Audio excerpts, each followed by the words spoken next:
The Chief Executive Officer of Aurum Innova, which is presently carrying out a diagnostic exercise whereby they are diagnosing ex-mine workers for TB who worked in South Africa, says they are happy to carry out the exercise with the government of the Kingdom of Swaziland.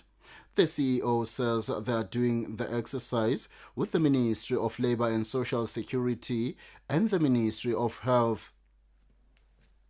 The Chief Executive Officer of Aurum Innova, which is involved in diagnosing ex-mine workers who worked in the South African mines and Rotiterton, says they started thinking about doing this in the past 10 years.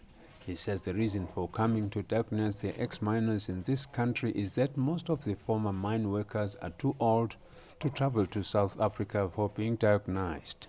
He says this exercise will continue to some of the SADC countries where some of the people once worked in the South African mines.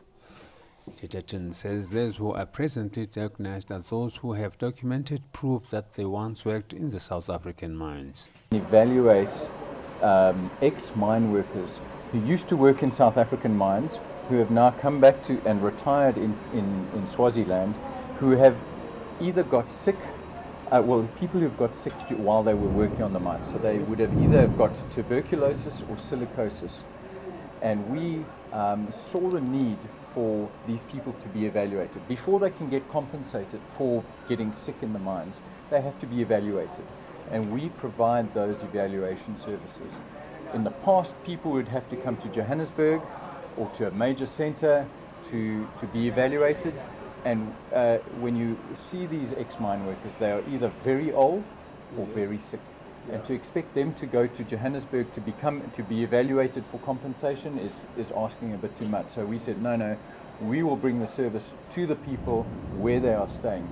Stuki Motsa from the Ministry of Labour and Social Security says the people who are being diagnosed were selected from those who were diagnosed in the past. They are the ones that were tested before, because there is what we call a biennial medical examination. It happens once in 2 years.